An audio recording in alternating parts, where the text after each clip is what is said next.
Coming up on the Real Housewives of Salt Lake City After Show. I was shocked. I felt betrayed. Thank God she finally took accountability for something. I don't think she wanted to plead guilty. I 100% side with the victims. I don't expect to ever hear from her again. But at the end of the day, there is a family and there is a friend. We're friends. We're seeing it through to the end. The Real Housewives of Salt Lake City After Show starts now.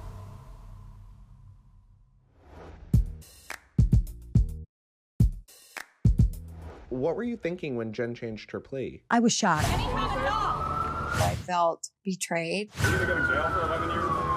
Thank God she finally took accountability for something. Either she admitted to it or they were gonna, say that she's guilty and do the full 40 to 50 years. Initially, I felt upset because she had told me she was innocent. I'm innocent! But then I just thought, you know what? Sometimes taking a plea deal is the better of two bad choices. I don't think she wanted to plead guilty. She called me early in the morning. She was on New York time. I was back in Utah, just gotten home, and she called me specifically to tell me, and so that I would call Meredith and tell her. And I can't speak for her. There was not a lot of exchange. It was just mostly just communal crying. I remember I was on a plane home from Paris, and when I heard, I was very emotional, even though I hadn't spoke to her and things did not end well with us. Was it even real? Like, did she really push you to that, or is it all fake? To actually have it be real and her admit that she did it, I cried, and then I felt sad for her boys and for her family, for her husband. So there was a lot of emotions for me. I don't know how to act or behave. I have never been in this situation. I hope to never be in it again. But at the end of the day, there is a family and there is a friend. And that's how narrow my perspective is. She doesn't have to explain anything to me. I'm her dumb friend, Nor can she. It's still an open case. And by the way, at the end of the day, I don't want to hear the answer. Yes, after she's sentenced, that's another story. But while it is an open investigation, I don't want to know. Are you crazy? I want to get the black eye. You think She I can't want have any to more drama. sit down with the FBI and have to answer questions because they want to know what she's told me? Please don't tell me. I think the FBI is going to be very receptive to you if you show up in your FBI hat. They're going to know you're one of them and be like, Meredith, help us crack the case. She's doing the right thing for her family. And so it's complicated. And she and I have never been extremely close like she and Heather, so I can't imagine what other people are feeling. But just my own experience, I just at first I felt mad, like, how dare you give me over the name Shaw Exposed. I'm gonna get people to click on this account because it says Shaw Exposed. Let's find out. Oh, they're exposing Shaw. I know exactly why he did it. That's a drop in the bucket. So I'm trying to withhold judgment. I'm trying to let the justice system do its job and just give her kindness. But I did feel upset for all the she gave me. I did, if I'm being honest. I have been extremely consistent that I was Jen's friend, and if she's found guilty, I would side with the victims. I 100% side with the victims. I would never wish this on anybody's family. I think that Jen's got a hard future for the next, years ahead of her. Now that she's pled, it's like the world wants us to add to her sentencing, us being mad at her. You know what I mean? It just feels like, okay, well, mad? Like, she's got bigger fish to fry.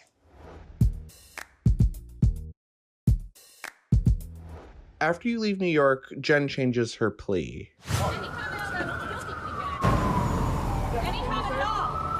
Have you stayed in contact with Jen since New York? I mean, we're friends. We're seeing it through to the end. We're on a group text, and we love that group text. I mean, we'll get a random image from Jen at 2 a.m. that's just like, because she's still Jen, and she's great. My last interaction with her was negative. I was questioning, her truth. Angie, she's telling me that this girl has pushed her to the brink of suicide, so I have her back. And then now everything's like, was it even real? And I only did question her because I caught her in so many lies throughout the season. And I paid for that entire party. No, you did not. What did you pay for? And then finding out that she was still continuing a friendship with the person that she claimed made her want to take her own life, borrowing money from them, borrowing their car, continuing phone calls in a friendship. Then also she had said she admitted herself into a hospital for her mental health. And as a good friend, I called to check on her and she's not there. So while obviously it's a very touchy subject and I have a lot of compassion towards mental illness, I questioned her and said, was this even real? Like, did she really push you to that or is it all fake? So those were my last words to her and she blew up and left the room and I have never said another word to her since. And she was like arguing outside with her husband and then he left her. Right before she left to trial, I sent her a text and I just said, sending you positive vibes. One word answer back. We exchanged Mother's Day wishes on Mother's Day, and then Jen just can't keep it going. Like, she started attacking me on social media, cyberbullying me. I just blocked all the accounts. I didn't hear from her after she pled guilty, but I saw her at BravoCon. She was at a party and she turned around like nothing. She had been bashing me the week before, saying lies about me. And she came in and walked right past Lisa and I, and she looked at us. She looked right at us, and she was getting a big reaction from the crowd. And she turned around and I'm like, don't fucking talk to me. You lie about me. I'm not interested. I mean, I think people know by now that, like, that's the reaction you're gonna get.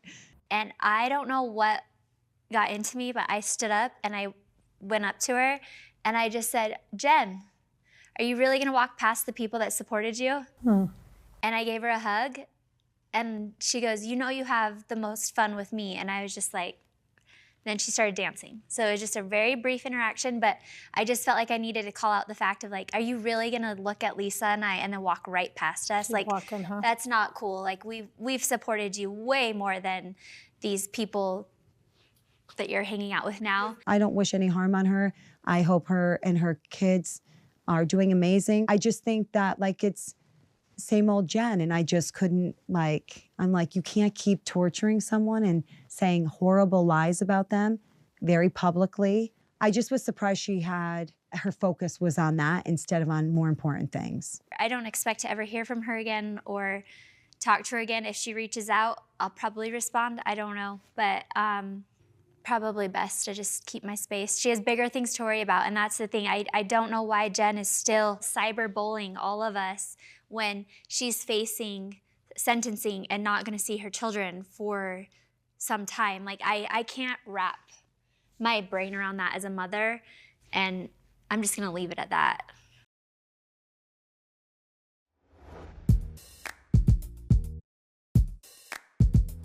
At Heather's book party, Angie Harrington offers Jen and Coach Shaw an apology for Shaw Exposed. I think we understand that why it would feel so personal. Of course it would. Of course, yeah, it's your family name. Thank you, and I accept your apology.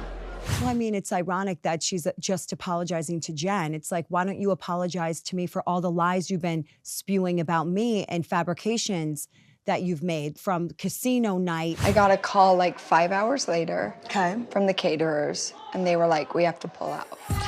Everyone around me thinks you're involved. Why are we doing this? Why? To my marriage. Angie told us that John, Barlow, and Lisa have those tickets because Lisa sleeps with. To this Finsta account. The account may have been named Shaw Exposed, but it was really aimed at targeting Lisa. It's like, I'm just sitting here and it's like, why aren't you apologizing to me? It wasn't called Barlow or Lisa Exposed. It was meant to, according to my husband, but it wasn't. So why are you hurt? That's what you did to us. You did that to us. You will never admit you meddled, but you did. And you can see I'm getting pissed off because she has gone on a campaign trying to hurt our character because she does not want to admit what she did. Chris got really frustrated because he felt like I was being attacked in the media. A lot of it felt like it was coming from Lisa. So as a 52-year-old man, please judge me later, but I created a fake account. Look, I think everybody in this friend group knows Lisa's weapon of choice is social media. I have had bloggers and influencers screenshot me messages she sends them trying to discredit me. She's told people I don't have a transgender child. That is not okay.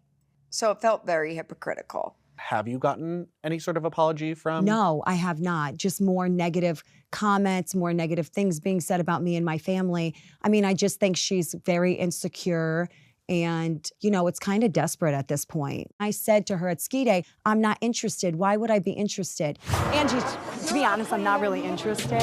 Like more lies, like I'm not really interested. Tell me what the lies are, Lisa. I'm not really interested. Like, Tell me what the lies are that you think I've said. oh, there's so many, Angie. No, It's too no. much to count. I'm not really interested. Sorry. Like, I'm just not interested. I've seen how she friend hops and it's just moving down through a cycle of friends. Like, you've attacked everything that's sacred to me at this point. And I know somebody might say, oh, that's hypocritical with what happened with Meredith. Meredith can go f herself. I'm done with her because I'm not a whore and I don't cheat on my husband. It's really not the same thing because mine was unintentional. Like, they've intentionally tried to spew hate and rumors and perpetuate a narrative that I don't have a happy home and I'm, you know, my other negative things about me and my family. So I'm just like not interested. All she does to defend herself is say, you're a liar, you're a liar, you're a liar. Tell me what I lied about. You still haven't told me what I lied about. I came to you with questions. The day before we had talked to them, they were stoked. Someone called them and shut it down. I don't know what to say. Angie, I don't know what to tell you. I am like, I don't know how this has anything to do with me though. Because it did not add up. And now you have something on me, so of course you're gonna run with it. I only have one account and it's got my face on it, Angie. And make the most of it. And to be fair, you're allowed to run with it to some degree. But it felt extremely hypocritical, extremely unfair. And I feel like I've been traumatized by her antics and I was over it. And I'm even more over it now. I've held a lot of things close to my chest, but I am done being defamed and I'm ready to talk. The reunion ain't ready. Oh, hey, I'm holding cards to my chest.